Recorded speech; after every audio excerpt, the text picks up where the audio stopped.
નમસ્કાર વિદ્યાર્થી મિત્રો, ધોરણ 11 ફિઝિક્સ વિષયના આજના આ વિડિયો લેક્ચરની અંદર આપ દરેક વિદ્યાર્થીઓનું સ્વાગત છે.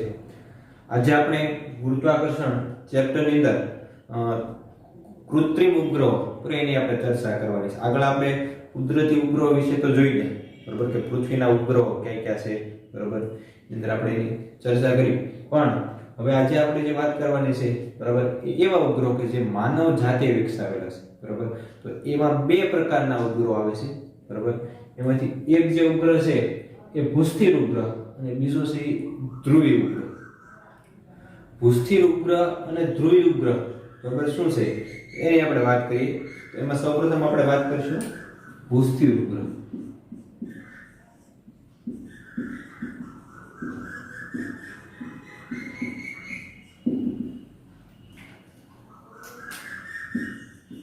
બરાબર, નામના આધારે આપણે ખ્યાલ આવી જાય કે ભૂસ્થિર ઉપગ્રહ એટલે કેવો ઉપગ્રહ.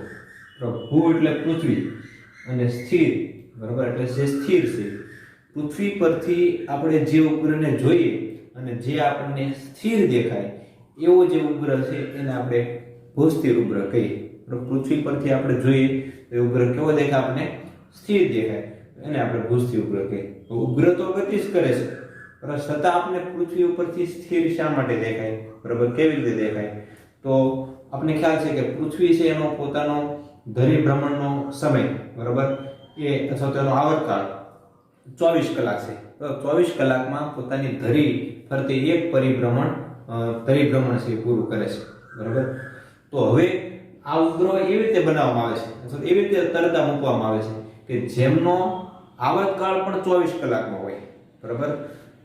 ભૂસ્થિર ઉપગ્રહો એટલે એવા ઉપગ્રહો કે જેમનો આવર્તકાળ 24 કલાકનો રાખવામાં આવે, બરાબર, જેથી કરીને પૃથ્વી પણ 24 કલાકમાં એક ધરીભ્રમણ પૂરું કરે અને એ જે ઉપગ્રહ તરતો મૂકવામાં આવ્યો છે, બરાબર, વિષુવવૃત્તીય સમતલમાં ખાસ તો આ ઉપગ્રહ છે એને તરતા મૂકવામાં આવે છે, બરાબર, કે જેથી કરીને પૃથ્વી, આપણે ખબર છે પૃથ્વી છે વિષુવવૃત્તીય કક્ષામાં છે ધરીભ્રમણ કરે છે, બરાબર, પૂર્વ પશ્ચિમ દિશામાં છે ધરીભ્રમણ કરે છે. તો આ વિષુવવૃત્તીય સમતલની અંદર આવા ઉપગ્રહોને મૂકવામાં આવે છે અને જેમનો આવર્તકાળ પણ કેટલો રાખવામાં આવે છે? 24 કલાકનો રાખવામાં આવે છે.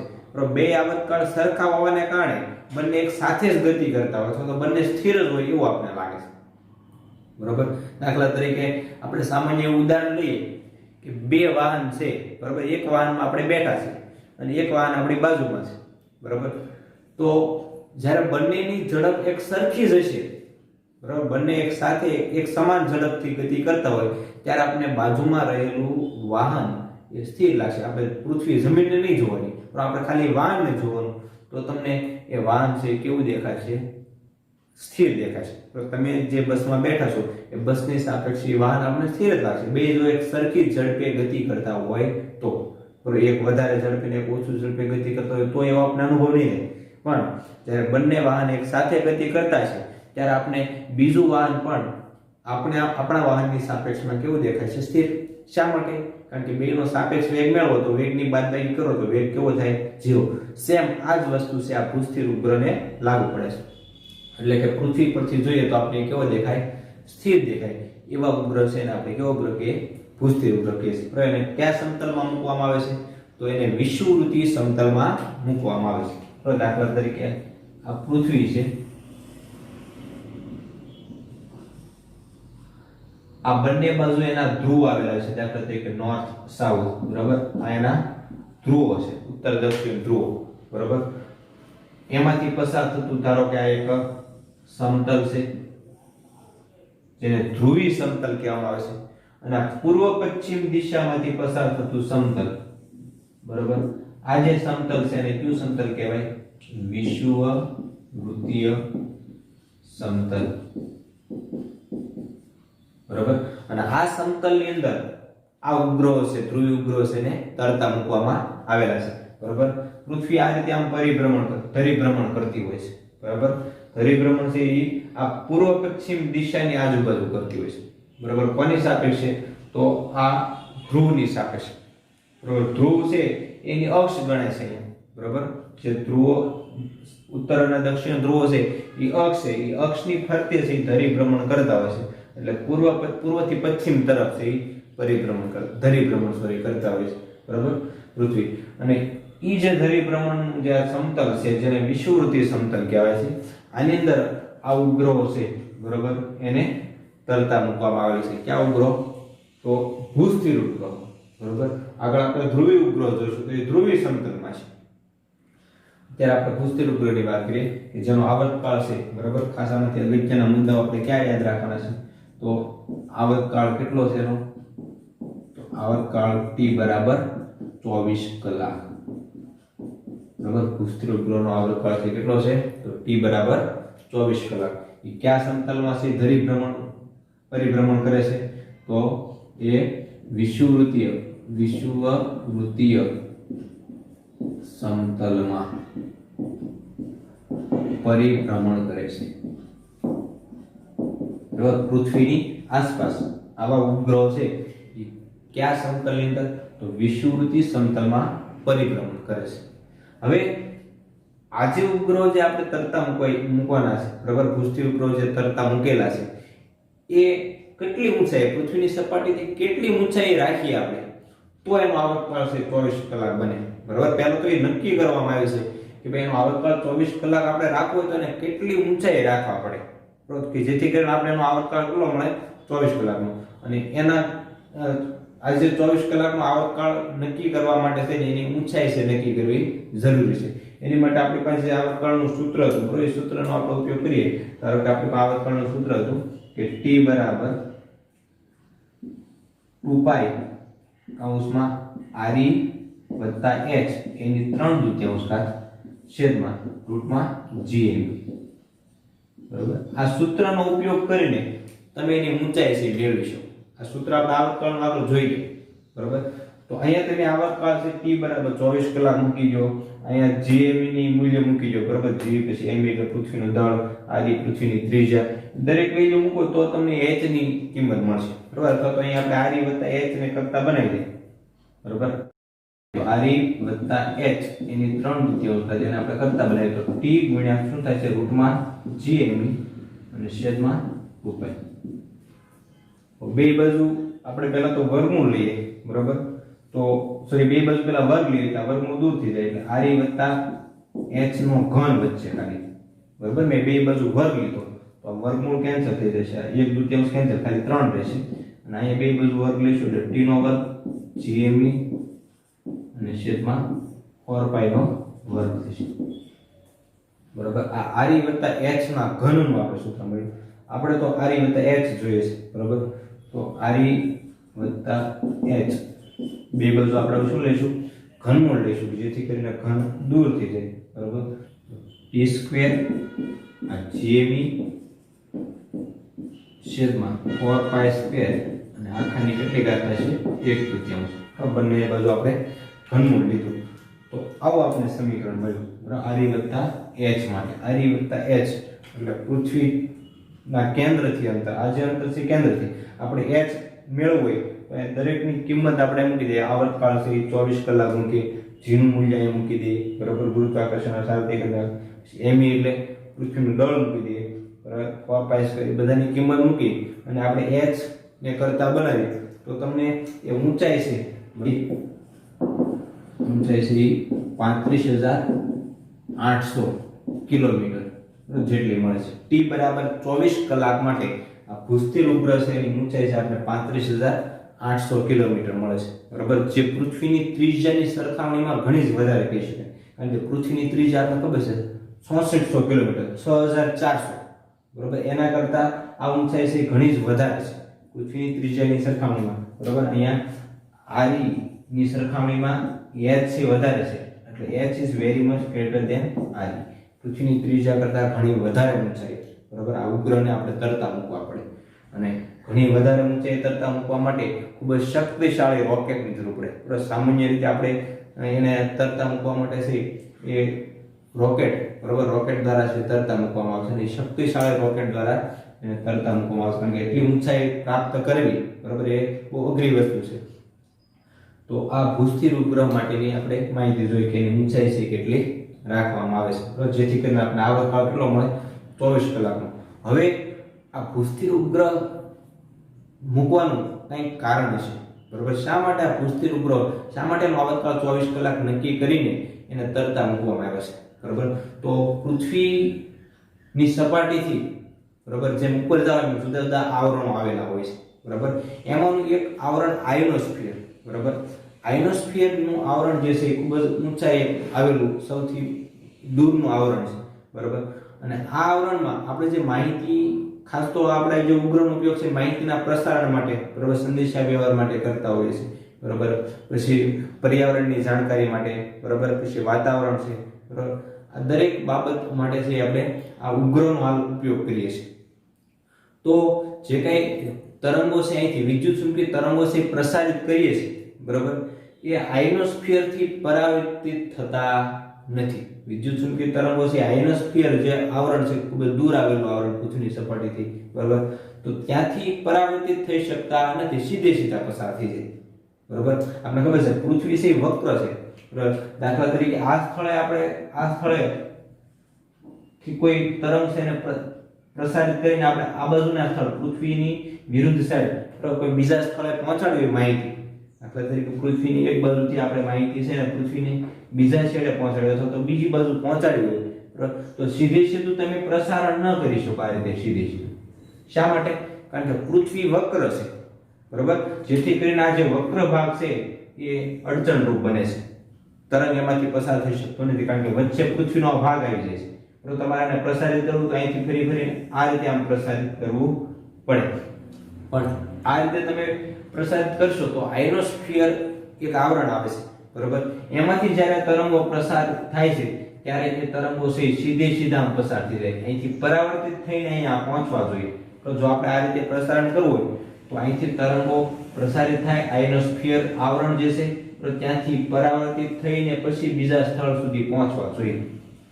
પરંતુ આયનોસ્ફિયરની અંદર આ જે વિદ્યુત ચુંબકીય તરંગો છે એ સીધે સીધા પસાર થઈ જાય છે, પરાવર્તિત થઈ શકતા નથી. હા, પરાવર્તિત થાય છે, પણ કયા તરંગો પરાવર્તિત થાય છે? તો રેડિયો તરંગો. બરોબર. રેડિયો તરંગો જેની તરંગ લંબાઈ અથવા તો જેની આવૃત્તિ આશરે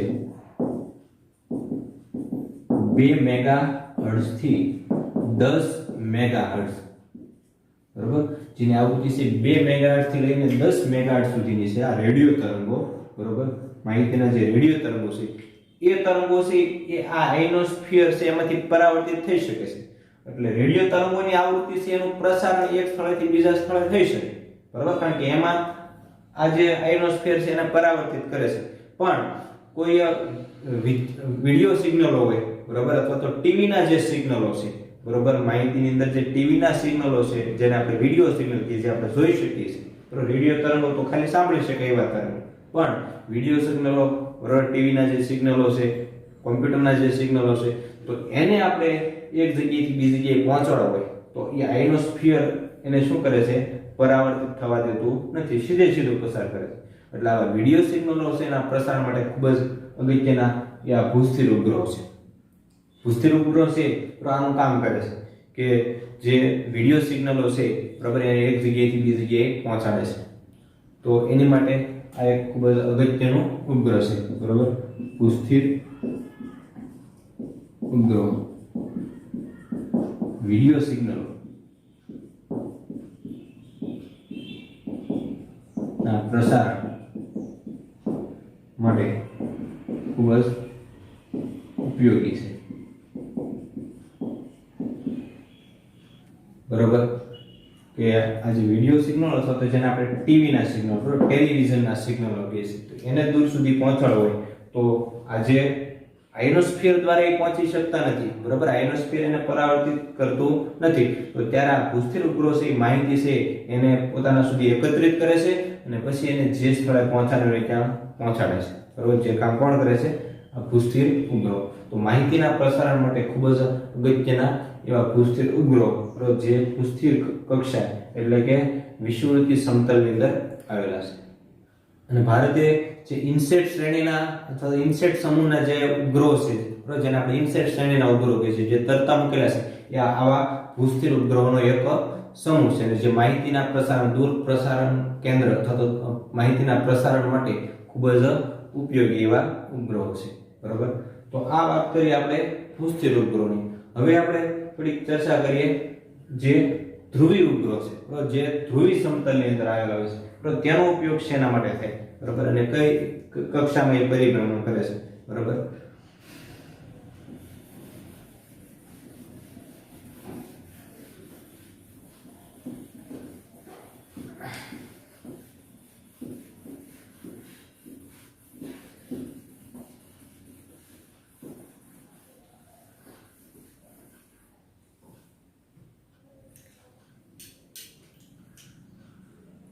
તો હવે આપણે વાત કરીએ ધ્રુવી ઉપગ્રહ. ધ્રુવીય ઉપગ્રહ. આ ધ્રુવી ઉપગ્રહ છે એ સૌપ્રથમ પહેલા તો ક્યાં આવેલા હોય છે? તો ધ્રુવી ઉપગ્રહ છે આ ધ્રુવી સમતલમાં આવેલા હોય છે. આ જે સમતલ છે એને આપણે કયું સમતલ કહીશું? ધ્રુવીય સમતલ. બરાબર. ધ્રુવોમાંથી પસાર થતું હોય એ સમતલ ધ્રુવી સમતલ કહેવાય. અને વિષુવવૃત્તમાંથી પસાર થતું સમતલ હોય આપણે વિષુવવૃત્તીય સમતલ કહેવાય. વિષુવવૃત્તીય સમતલ છે પૂર્વ પશ્ચિમ દિશામાં આવેલું હોય છે અને ધ્રુવી સમતલ છે ઉત્તર દક્ષિણ દિશામાં આવેલું હોય છે. બરાબર. તો આ જે ઉપગ્રહ છે સૌપ્રથમ શેમાં આવેલા હોય છે? તો ધ્રુવીય સમતલમાં ગતિ કરતા હોય છે. બરાબર. આ ઉપગ્રહ છે ખૂબ જ ઓછી ઊંચાઈ આવેલા હોય છે. બરાબર. બીજો મુદ્દો શું આવશે કે ખૂબ જ ઓછી ઊંચાઈ આવેલા હોય છે. બરાબર. એ ઊંચાઈ કેટલી છે? તો h બરાબર 500 કિલોમીટર થી 800 કિલોમીટર ઊંચાઈ. તો 500 કિલોમીટર થી લઈને લગભગ 800 કિલોમીટર ઊંચાઈ છે આ ઉપગ્રહો છે આવેલા છે. એટલે ઊંચાઈ છે બહુ ઓછી છે. બરાબર. કારણ કે આપણે આગળ જોઈએ કે ભૂસ્થિર ઉપગ્રહ છે એ 35,800 કિલોમીટર ઊંચાઈ આવેલો છે, જ્યારે એની સરખામણીએ આ ઊંચાઈ છે બહુ જ ઓછી કહી શકાય. બરાબર. તો ઓછી ઊંચાઈ આવેલા છે તેથી તેને તરતા મૂકવા છે ભૂસ્થિર ઉપગ્રહો કરતા કેવા છે? સરળ છે. બરાબર. હવે આ ધ્રુવી ઉપગ્રહો છે, બરાબર, જે ધ્રુવી સમતલમાં પરિભ્રમણ કરતા હોય છે, તો એની અંદર જ્યારે આ ઉપગ્રહો છે એની અંદર આપણે ખ્યાલ છે કેમેરા ગોઠવેલા હોય છે, બરાબર, જે ક્ષણે ક્ષણે છે પૃથ્વીનું નિરીક્ષણ કરતા હોય છે. તો આ જે કેમેરાઓ છે, બરાબર, એ પૃથ્વીથી ઓછી ઊંચાઈ ઉપગ્રહો આવેલા હોવાને કારણે આખો પૃથ્વીનો ભાગ છે એના દ્વારા જોઈ શકાય છે નહીં. બરાબર. એક જ સમયે છે આખો ભાગ છે જોઈ શકાય છે નહીં. બીજું કે આ જે ધ્રુવી ઉપગ્રહ છે એનો આવર્તકાળ પણ બહુ ઓછો છે. બરાબર. અંદાજે 6 મિનિટ જેટલો આવર્તકાળ છે. બરાબર. એનો આવર્તકાળ છે કેટલો છે? તો આવર્તકાળ t બરાબર 100 મિનિટ. એનો આવર્તકાળ છે 100 મિનિટનો છે. એનો મતલબ 100 મિનિટમાં એક પરિભ્રમણ છે પૃથ્વીની ફરતે કરે છે. બરાબર. એટલે એ કોઈ પણ સમયે છે આખું પૃથ્વીનો ભાગ જોઈ શકશે નહીં, કારણ કે પૃથ્વી છે આમ પરિભ્રમણ કરતી હોય છે. બરાબર. ધારો કે 100 મિનિટ થાય છે એટલે એક પરિભ્રમણ આ ઉપગ્રહ કરશે, ધ્રુવી ઉપગ્રહ. બરાબર. તો ત્યારે ખાલી આ પટ્ટી જેટલો ભાગ, બરાબર, પૃથ્વીનો આ પટ્ટી જેવો એક ભાગ છે એને જ ખાલી નિહાળી શકશે. બરાબર. એનું જ અવલોકન કરી શકશે. આખો પૃથ્વીનો ભાગ છે જોઈ શકશે નહીં, કારણ કે પૃથ્વીથી એની ઊંચાઈ ઓછી છે અને પાછા એ ઝડપી પરિભ્રમણ કરે છે. આવર્તકાળ ઓછો છે એનો મતલબ શું થયો કે એની ઝડપ વધારે છે. બરાબર. ઝડપી પરિભ્રમણ કરે એટલે ઝડપથી એક પરિભ્રમણ પૂરું કરે. હજી પૃથ્વી છે એક પરિભ્રમણ પૂરું ન કહેવાય, આખી પૃથ્વી એકવાર આખું રાઉન્ડ છે પૂરું ન કરે એ પહેલા તો આ ધ્રુવી ઉપગ્રહ છે, બરાબર, 100 મિનિટની અંદર એક પરિભ્રમણ પૂરું કરી નાખે છે. બરાબર.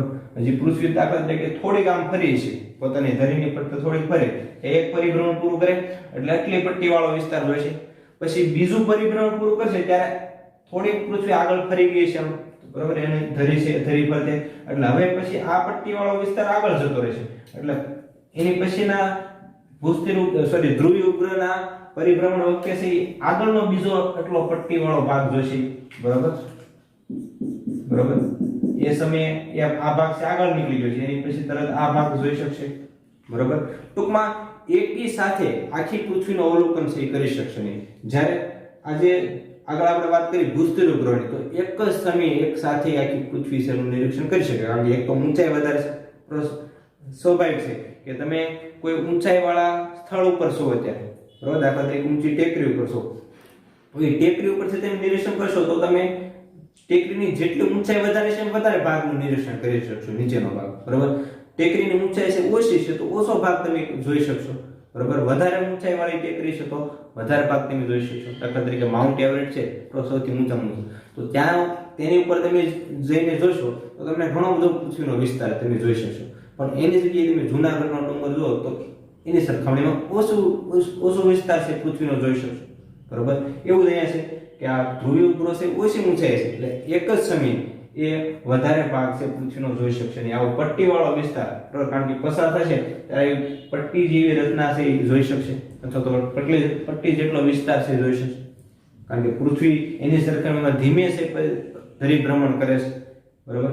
એની પછીનો દાખલા તરીકે ફરી પાછો ધ્રુવ એક આવર્તકાળ પૂરો થયો, 100 મિનિટ જેટલો સમય થઈ ગયો અને ફરી પાછો બીજું એક પરિભ્રમણ કરશે ત્યારે એની આગળની પટ્ટી જેટલો વિસ્તાર જોઈશે. એમ દિવસ દરમિયાન એક આખો દિવસ અથવા તો એક આખું 24 કલાકનો સમય પૂરો થશે, બરાબર, ત્યાં સુધીમાં આ ધ્રુવીય ઉપગ્રહ છે આખી પૃથ્વીનું છે નિરીક્ષણ કરતા હોય છે, બરાબર. પણ ટૂંકમાં એકી સાથે આખી પૃથ્વીનું નિરીક્ષણ કરી શકશે નહીં. અને આ જે ધ્રુવીય ઉપગ્રહ છે એનો ઉપયોગ શેમાં થાય છે, બરાબર, તો એનો જે ઉપયોગ છે રિમોટ સેન્સિંગ, બરાબર, રિમોટ સેન્સિંગ એટલે કે દૂર સંવેદન, બરાબર. રડાર પણ તમે એને કહી શકો, બરાબર, દૂર સંવેદન, બરાબર, કે દૂરના દેશોની કઈ આપણે માહિતી મેળવવી, બરાબર, એની માટે થઈ શકે છે. ત્યારબાદ એનો બીજો ઉપયોગ છે માહિતી પ્રસારણ માટે, બરાબર, માહિતી પ્રસારણ તરીકે, બરાબર. પછી પર્યાવરણની કોઈ જાણકારી મેળવવા માટે, બરાબર, હવામાનની આગાહી માટે, બરાબર. તો આ દરેકની અંદર છે આવા ધ્રુવીય ઉપગ્રહ છે એનો ઉપયોગ થાય છે કે જે પૃથ્વીની સપાટીથી બહુ ઓછી ઊંચાઈ આવેલા હોય છે. તો આ બે પ્રકારના ઉપગ્રહ આપણે જોઈએ, બરાબર, એક ભૂસ્થિર ઉપગ્રહ અને ધ્રુવીય ઉપગ્રહ. બેયની કામગીરી અલગ અલગ છે અથવા તો બેયના ઉપયોગો અલગ અલગ છે, બરાબર. ભૂસ્થિર ઉપગ્રહ છે, બરાબર, એ પૃથ્વીની સપાટીથી વધારે ઊંચાઈ આવે છે એટલે ટેલિવિઝન બ્રોડકાસ્ટના જે સિગ્નલો છે એના દ્વારા છે પ્રસારિત થાય છે. જ્યારે રિમોટ સેન્સિંગ છે, બરાબર, પછી પર્યાવરણ છે, હવામાનની આગાહી, તો દરેક માટે છે આપણે ધ્રુવીય ઉપગ્રહ છે એનો ઉપયોગ કરીએ છીએ, બરાબર. તો આ વાત કરીએ આપણે કૃત્રિમ ઉપગ્રહ, એના જે બે જુદા જુદા પ્રકારો. અને હવે આ ચેપ્ટરનો એક છેલ્લો ટોપિક આપણે જોવાનો છે, બરાબર. ખૂબ નાનો ટોપિક છે, આમ તો થિયોરેટિકલ ટોપિક છે, એમાં બહુ એટલું બધું ખાસ ડીપમાં આપણે આપ્યું નથી, પણ ભારવિહીનતા, ભારવિહીનતાની સ્થિતિ કોને કહેવાય, ક્યારે પદાર્થ છે ભારવિહીનતાનો અનુભવ કરે છે, બરાબર, એની આપણે ચર્ચા છે ઉદાહરણ દ્વારા છે જોવાની છે, એક સામાન્ય ઉદાહરણ દ્વારા, બરાબર. તો જોઈએ હવે ભારવિહીનતા.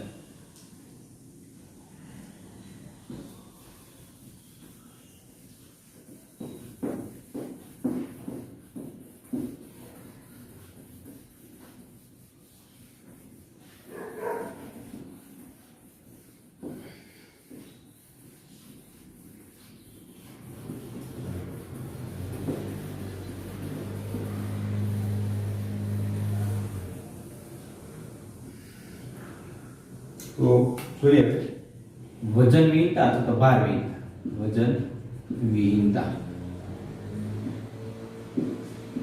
અથવા તો ભાર વિહીનતા, બરાબર. વજન એટલે શું? સૌપ્રથમ તો વજન અને દળ એ બંને અંદર ફેર છે, આપણે આગળ જોઈએ, બરાબર. વજન એટલે પૃથ્વીનું ગુરુત્વાકર્ષણ બળ, જેને આપણે સામાન્ય રીતે શું કહે છે? વજન કહે છે, બરાબર. વજન એટલે શું? તો વજન એટલે પૃથ્વીનું ગુરુત્વાકર્ષણ બળ, બરાબર. કોઈ પણ પદાર્થનું વજન એટલે તેના પર લાગતું ગુરુત્વાકર્ષણ બળ, બરાબર. આપણે વજન કાંટામાં જે વજન માપીએ છીએ એમાં આપણે એ દળ માપીએ છીએ, બરાબર. કિલોગ્રામમાં જે માપીએ છીએ એ શું માપીએ છીએ? દળ. પણ વજન એટલે શું? તો W બરાબર mg, W બરાબર m ગુણ્યા g. જે આપણે કિલોગ્રામમાં દળ માપીએ છીએ, બરાબર, એને તમે ગુરુત્વ પ્રવેગ વડે ગુણી નાખો તો તમને આપણું વજન છે મળશે. પણ આપણે શું બોલીએ છીએ કે મારું વજન, પણ હકીકતમાં એ દળ છે. બરાબર, વજન માપવા માટે આપણે ગુણ્યા શું કરવું પડે? ગુરુત્વ પ્રવેગ. એટલે W બરાબર mg, અને આ છે ગુરુત્વાકર્ષણ બળનું સૂત્ર છે. બરાબર, કઈ રીતે ગુરુત્વાકર્ષણ બળનું સૂત્ર? તો અહીં m નામ રાખો, પદાર્થનું વજન. પણ આ g ની જગ્યાએ તમે શું મૂકી શકો? તો g me છેદમાં re નો સ્ક્વેર. હવે તમે મૂકવાની સૂત્રમાં કિંમત, અથવા તો તમે વ્યવસ્થિત ગોઠવો તો g m me છેદમાં re નો સ્ક્વેર. તો W એટલે કે વજન બળનું સૂત્ર મળ્યું, g m me. બરાબર, આપણે g m અને m2 છેદમાં r સ્ક્વેર લખીએ છીએ ગુરુત્વાકર્ષણ બળનું સૂત્ર. તો એ જ તે આ સૂત્ર આપણે મળ્યું કે પદાર્થનું વજન પૃથ્વીનું વજન બેનો ગુણાકાર છેદમાં અંતર ત્રિજ્યાનો વર્ગ. બરાબર, તો આ W એટલે કે પૃથ્વીનું ગુરુત્વાકર્ષણ બળ છે એ જ શું છે? એક પ્રકારનું વજન છે. બરાબર, એટલે વજન અને ગુરુત્વાકર્ષણ બંને વસ્તુ અલગ નથી, બે કેવી છે? એક જ વસ્તુ છે. હવે ધારો કે આપણે અહીંયા પૃથ્વીની સપાટી પર ઊભા છે, દાખલા તરીકે પૃથ્વીની સપાટી પર આપણે ઊભા છે. બરાબર, તો પૃથ્વીની સપાટી ઉપર એટલું વજન છે આવતું છે, અથવા તો વજન લાગતું છે પૃથ્વીની સપાટી પર આપણું. બરાબર, અને એ અધો દિશામાં લાગતું છે વજન પણ mg જેટલું. બરાબર, F બરાબર mg, તો W બરાબર mg એટલું વજન બળ નીચે તરફ લાગતું છે. બદલામાં આ પૃથ્વી પણ આપણા પર વિરુદ્ધ દિશામાં લંબ બળ લગાડતી હોય છે. બરાબર, તમે આગળ ગતિના નિયમ 5મું ચેપ્ટર જોઈએ એમાં આ પ્રકારના બળો જોઈ લેશો. બરાબર, કે જેટલું વજન બળ આપણે પૃથ્વી ઉપર લગાડીએ છીએ એટલું જ તે પૃથ્વીની સપાટી આપણા ઉપર વિરુદ્ધ દિશામાં બળ લગાડે છે, અને એટલે જ આપણે સ્થિર રહી શકીએ છીએ. બરાબર, નહીં તો આપણે જમીનમાં જતા રહીએ ને આ બળ વધી જાય, ઉપર કોઈ બળ જ ન લાગે તો આપણે જમીનની અંદર જતા રહીએ, કારણ કે અહીંયા સંતુલન થાય. બરાબર, અહીંયા તો આ બે બળો સરખા છે એટલે પરિણામી બળ F બરાબર 0 થઈ જાય આપણી ઉપરનું, એટલે આપણે પૃથ્વીની ઉપર આમ સ્થિર ઉભા રહીએ. નહીં તો આ નીચેનું બળ વધી જાય, ઉપર કોઈ બળ જ ન લાગતું ઉપર, તો આપણે જમીનમાં ન જતા રહીએ. બરાબર, પણ બંને બળો છે સરખા લાગતા છે. ટૂંકમાં પૃથ્વીની સપાટી પણ આપણા ઉપર છે વિરુદ્ધ દિશામાં બળ છે લગાડતી હોય છે. આવું જ એક બીજું એક આપણે ઉદાહરણ લઈએ કે ધારો કે આ સ્પ્રિંગ કાંટો છે. બરાબર, વજન કરવા માટેનો જે સ્પ્રિંગ કાંટો આવે છે, તો એની આપણે વાત કરી કે સ્પ્રિંગ કાંટો છે. બરાબર, હવે જ્યારે સ્પ્રિંગ કાંટા દ્વારા આપણે વજન કરીએ છીએ, બરાબર, ત્યારે શું થાય છે કે આ જે વજન જે આપણે રાખેલું છે, બરાબર, એ અધો દિશામાં છે એના ઉપર બળ લગાડશે સ્પ્રિંગ કાંટા ઉપર, અથવા સ્પ્રિંગ ઉપર છે કઈ દિશામાં બળ લગાડશે? નીચે તરફ બળ લગાડશે. અને એટલું જ તે સ્પ્રિંગ છે એ આ પદાર્થ ઉપર તરફ બળ લગાડતી છે.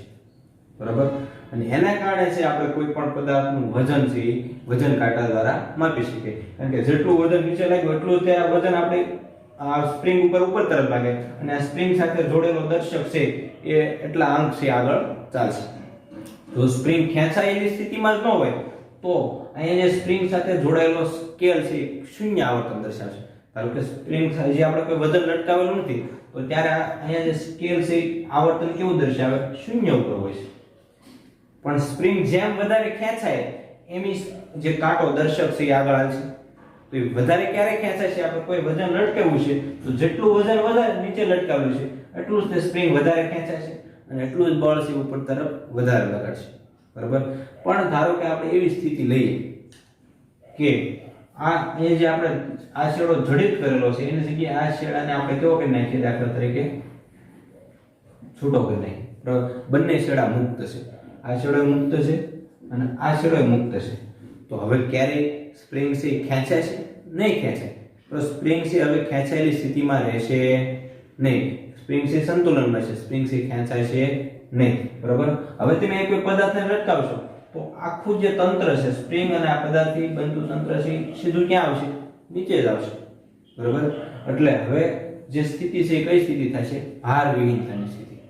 બરાબર, કારણ કે હવે અહીંયા આ પદાર્થ ઉપર ફક્ત ક્યુ બળ લાગે, વજન બળ નીચે તરફ લાગે, ઉપર તો કોઈ બળ લાગતું નથી.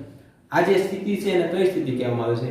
ભાર વિહીનતાની સ્થિતિ કહેવામાં આવે છે. ખ્યાલ આવે છે કે કોઈ પણ પદાર્થ ઉપર નીચે તરફ બળ લાગે વજન, પણ ઉપર તરફ કોઈ વધારાનું બળ લાગે નહીં, ત્યારે જે સ્થિતિ છે એને કઈ સ્થિતિ કહેવામાં આવે છે? ભાર વિહીનતાની સ્થિતિ. દાખલા તરીકે પૃથ્વીની સપાટી ઉપર રહેલા વ્યક્તિ, બરાબર, એની માટે આ સ્થિતિ આપણે પ્રાપ્ત કરવી તો શું કરવું પડે?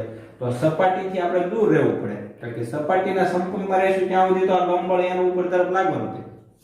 એની જગ્યાએ દાખલા તરીકે કોઈ આવી મોટી ઇમારત છે, બરોબર, આ ઇમારત ઉપરથી આપણે ધારો કે ઠેકડો મારીએ છીએ, તો ઠેકડો મારવાનો નથી, બરોબર, આ તો ખાસ ખાલી આપણે આભાસ એવો કરવાનો છે કે ધારો કે આ ઇમારત ઉપરથી આપણે ઠેકડો માર્યો, બરોબર, તો એ ઠેકડો જ્યારે મારીએ છીએ ત્યારે આપણે નીચે આવશું તો આપણું વજન બળ તો નીચે તરફ લાગતું છે, કારણ કે આપણું કંઈક વજન તો છે તેટલું વજન બળ નીચે લાગતું છે, પણ એવી કોઈ સપાટી તો કઈ વચ્ચે હોવાની નથી કે જે આપણી ઉપર વિરુદ્ધ દિશામાં ઉપર તરફ કોઈ બળ લગાડે, બરોબર, એટલે આપણને ભાર વિહીનતાનો અનુભવ થાય છે, આપણને એમ લાગશે કે આપણે આ હળવા છે, આપણે કઈ વજન નથી, બરોબર, આવો આભાસ થાય છે આપણને, બરોબર. આવું જેને ઠેકડો માર્યો એને ખ્યાલ હોય, બરોબર, કોઈ સુસાઇડ કર્યું હોય, ઉપરથી કૂદ્યા હોય, એને પૂછો કે જો બસ્યો હોય તો, બરોબર, કે આવો અનુભવ થાય છે કે રિયલમાં આપણે હા હળવા થઈ ગયા એવું લાગે છે, પણ હા આવો આભાસ થતો હોય છે કે જે આપણને ભાર વિહીનતાની સ્થિતિ છે એના દ્વારા જ આવો અનુભવ થતો હોય છે, બરોબર. તો આ જે સ્થિતિ છે એને કઈ સ્થિતિ કહેવામાં આવે છે? ભાર વિહીનતાની સ્થિતિ કહેવામાં આવે છે, બરોબર. જે ઉપગ્રહો જે તરતા મૂકવામાં આવેલા છે, બરોબર, કે જે પૃથ્વીથી દૂર છે, તો એ ઉપગ્રહોની અંદર કોઈ વ્યક્તિ અથવા તો તમે અવકાશ યાત્રી છે એના ફોટા જોયા છે કે એમાં એ જાણે તરતા હોય એવું લાગતું હોય છે, બરોબર, ભાર વિહીનતાનો એનો અનુભવ થતો હોય છે કે જાણે કોઈ ભાર જ ન હોય, વજન જ ન હોય પોતાનામાં, તો એવો અનુભવ છે ઉપગ્રહોની અંદર પણ થતો હોય છે, બરોબર. તો આ વાત કરી આપણે ભાર વિહીનતા, બરોબર. અને અહીંયા આપણે જોઈએ તો થિયોરિટિકલ દ્રષ્ટિએ આ ચેપ્ટર આપણે પૂરું કર્યું. હવે કે સ્વાધ્યાયના દાખલા છે, બરોબર, કોઈ ઉદાહરણનો દાખલો લેવો તો સ્વાધ્યાયના કઈ દાખલા છે એના આપણે જોઈશું, અને ત્યારબાદ આ ચેપ્ટરમાંથી નીટમાં પૂછાઈ ગયેલા પ્રશ્ન જોઈને આ ચેપ્ટર છે એને આપણે પૂરું કરીશું. ચલો એટલે સુધી